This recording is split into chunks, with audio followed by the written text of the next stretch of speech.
अब हम लोग देखेंगे कि कोई भी ट्रायंगल्स, स्पेशली दो ट्रायंगल्स आपस में कॉन्ग्रुएंस हैं, इसके लिए क्या कंडीशन होता है। तो देखिए इसके लिए कई कंडीशन हैं, जिसमें हम लोग पहला कंडीशन स्टडी करने जा रहे हैं। अगर हम लोग देखें कि दो ट्रायंगल अगर आपस में कॉन्ग्रुएंट है तो उसमें क्या क्या चीजें होनी चाहिए। तो पहली चीज कि दो साइड्स क्या होने चाहिए, इक्वल होने चाहिए।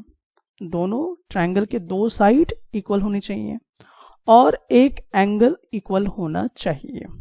ठीक है, अगर ऐसा होगा तो हम कहेंगे कि वो दोनों ट्रायंगल आपस में कॉन्ग्रुएंट है, अदरवाइज नहीं होंगे। चलिए इसको हम लोग समझते हैं काफी ज्यादा कुछ एग्जाम्पल्स की मदद से। जैसे ये दो ट्रायंगल आप यहाँ पे देख सकते हैं। एक ट्रायंगल आपके पास ए बी सी है और दूसरा ट्रायंगल आपके पास पी क्यू आर है। अब ये दोनों ट्रायंगल आपस में कॉन्ग्रुएंट हैं या नहीं है, ये हम कैसे पता लगाएंगे। तो दरअसल इसको पता लगाने का तरीका ये हुआ कि हम यहाँ पे कह सकते हैं कि ये वाला जो साइड है, जैसा कि आप यहाँ पे देख रहे हैं, पहला क्या बोर्ड है, दो साइड इक्वल। तो ए बी साइड आप यहाँ पे देख सकते हैं, ये किसके इक्वल है। सो यहाँ पे आप देख लीजिए किसके इक्वल है, पी क्यू के इक्वल है। सो आपको यहाँ पर एक साइड यहाँ पर इक्वल मिल गया। ठीक है, अब दूसरा देखिए कि जो बी सी है, ये बी सी किसके इक्वल है। तो आप यहाँ पे देख सकते हैं क्यू आर के इक्वल है। सो हम यहाँ पे क्या लिखेंगे, क्यू आर के इक्वल है। तो ये दूसरा साइड आपको मिल गया। ठीक है, अब देखिए थर्ड चीज, यहाँ पे आप देखिए कि ये वाला जो एंगल है, ये एंगल किसके इक्वल है, एंगल बी जो है ये इक्वल हो गया एंगल क्यू के। तो यहाँ पर ये हो गया तीसरा कंडीशन। तो जब भी दो ट्रायंगल को आपस में कॉन्ग्रुएंट करना हो, जब भी हमेशा आपको तीन कंडीशन लाने होंगे। ठीक है, तो इसमें हम लोग देखिए तीन कंडीशन तो लेकर आए, जिनमें से दो साइड आपस में क्या है, इक्वल है और एक एंगल आपस में इक्वल है।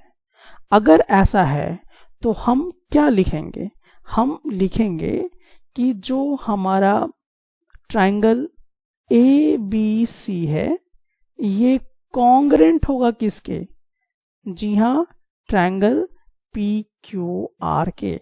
तो थोड़ा सा यहाँ पे ट्रायंगल आप डाल ही दीजिए, नहीं तो ये सब हो जाएगा गड़बड़। सो आपस में ये हो जाएगा।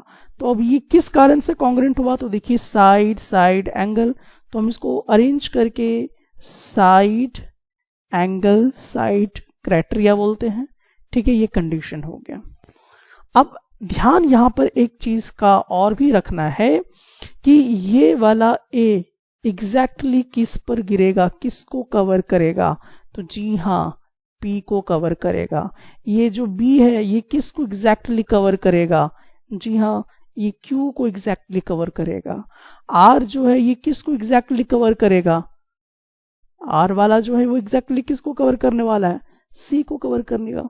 ठीक है, तो इस प्रकार से ये आपको समझना है कि अगर हम कॉन्ग्रुएंट लिखते हैं तो डेफिनेटली आप यहां से देखिए A B side P Q पे गिरेगा। देख लीजिए ए बी पी क्यू पे एकदम एग्जैक्टली फिट होके गिरेगा। बी सी जो है क्यू आर पे जाके गिरेगा। तो देखिए बी सी क्यू आर के इक्वल आपको दिखाई दे रहा है। एंगल यहां पर बी है तो ये क्या हो जाएगा, एंगल क्यू के इक्वल हो जाएगा। ठीक है, तो ये सारा जो कंडीशन है वो एक दूसरे को सेटिस्फाई करेगा। ठीक है, मतलब इसका ये हुआ कि जब ये सारे कंडीशन हो जाएंगे, यानी कि अगर दो ट्रायंगल आपस में कॉन्ग्रुएंट हो जाते हैं, जिसमें से दो साइड और एक एंगल इक्वल हो, तो एग्जैक्टली एक ट्रायंगल दूसरे ट्रायंगल को क्या करेगा, कवर करेगा, एक दूसरे पे फिट हो जाएगा। देखिए कुछ इस प्रकार से ये फिट हो जाएगा। तो आपने देखा कि P जो है A पे एग्जैक्टली गिरेगा, R जो है C पे गिरेगा और Q जो है वो B पे गिरेगा। एग्जैक्टली कुछ इस प्रकार से गिरेगा और एक ट्रायंगल दूसरे ट्रायंगल को बहुत बढ़िया तरीके से क्या कर लेगा, सुपर पोजिशन कर लेगा, एक दूसरे को एग्जैक्टली कवर कर लेगा। सो यहां पर आपको ये समझ में आ गया हो कि ये जो दोनों ट्रायंगल हैं आपस में कॉन्ग्रुएंट किस कंडीशन के आधार पे हुआ। तो उस कंडीशन को आपको यहाँ पर देखकर बातचीत करनी है। सो हम लोगों ने देखा कि किस प्रकार से कौन सा साइड किसके इक्वल होगा, कौन सा एंगल किसके इक्वल होगा और कौन सा साइड किसके इक्वल होगा, और जब ऐसा होगा तो ये दोनों ट्रायंगल आपस में क्या हो जाएगा, कॉन्ग्रुएंट हो जाएगा। एक और बहुत ही इंपॉर्टेंट पॉइंट आपको नोट करने वाला है यहाँ पर, क्या है, थोड़ा सा ध्यान से देखिए। यहाँ पे देखिए कि बाकी तो 3 कंडीशन हमने देख लिया कैसे कैसे क्या होगा। यहाँ पे एंगल ए जो है ये किसके एग्जैक्टली इक्वल आ जाएगा, बताइए। जी हाँ, एंगल पी के इक्वल हो जाएगा।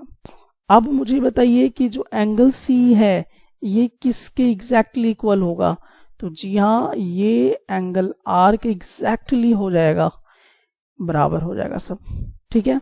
उसी प्रकार से ये वाला जो साइड है जो कि AC है ये किसके इक्वल हो जाएगा, तो जी हाँ, ये किसके इक्वल होगा, PR के इक्वल हो जाएगा। अगर ये कॉन्ग्रुएंट होगा उसके बाद जब दोनों ट्रायंगल आपस में 3 कंडीशन लेके, जिसमें हम लोग यहाँ पे जिक्र कर रहे हैं क्या, 2 साइड और 1 एंगल आपस में इक्वल हो जाएगा, तो दोनों ट्रायंगल आपस में कॉन्ग्रुएंट हो जाएंगे। कॉन्ग्रुएंट हो जाएंगे तो एक दूसरे को फिट कर लेंगे तो बाकी जितने एंगल्स या साइड बचेंगे वो सब एक दूसरे के करस्पॉन्डिंग क्या हो जाएगा, कवर कर लेगा, एक दूसरे को एग्जैक्टली इक्वल कर लेगा, ठीक है। तो सुपरपोजिशन प्रोसेस इसको हम लोग बोला करते हैं। सो एग्जैक्टली ये तमाम चीजें यहाँ पर होंगी, और जब इन सब चीजों को हम लोग कवर करते हैं तो इसको बोलते हैं कि किस कारण से हुआ, तो CPCT शब्द बोलेंगे, यानी कि corresponding parts of congruent triangles. तो करस्पॉन्डिंग पार्ट्स इक्वल हो जाते हैं कॉन्ग्रुएंट ट्रायंगल्स के, इसीलिए इसको बाय CPCT कॉन्सेप्ट हम लोग यूज करेंगे। जब आप क्वेश्चन इस पर स्टडी करेंगे, क्वेश्चंस को काफी बनाएंगे, तो आपको ये पॉइंट बार बार जिक्र होगा जो कि बहुत ही अहम है। तो आप क्वेश्चंस भी जरूर देखिए इसका कि मैंने किस प्रकार से इसको सॉल्व किया हुआ है, तो आपको डेफिनेटली ये क्राइटेरिया बहुत बहुत बहुत बढ़िया से समझ में आएगा। तो चलिए, यहां तक तो आपको क्लियर हो गया होगा, ठीक है। तो एक्चुअली हम लोगों ने इसमें क्या देखा कि जिसमें 2 साइड इक्वल है और 1 एंगल इक्वल है तो ट्रायंगल्स कॉन्ग्रुएंट हो जा रहे हैं, और ऐसे रूल को हम लोग साइड एंगल साइड, क्योंकि देखिए 2 साइड यहाँ पर इक्वल होगा, एक साइड ये वाला हो गया और दूसरा साइड ये वाला हो गया, ठीक है। इसलिए 2 बार S का मतलब साइड होता है, और एंगल क्योंकि एक ही एंगल आपस में क्या हुआ है, इक्वल हुआ है, इसीलिए यहाँ पे एक ही बार A शब्द आया है, A फॉर एंगल। तो इसको हम बोलते हैं साइड एंगल साइड क्राइटेरियन, यानी कि जो कंडीशन है 2 ट्रायंगल का आपस में कॉन्ग्रुएंट होने का, वो साइड एंगल साइड का है। तो आई थिंक इस कॉन्सेप्ट को आप समझ चुके होंगे।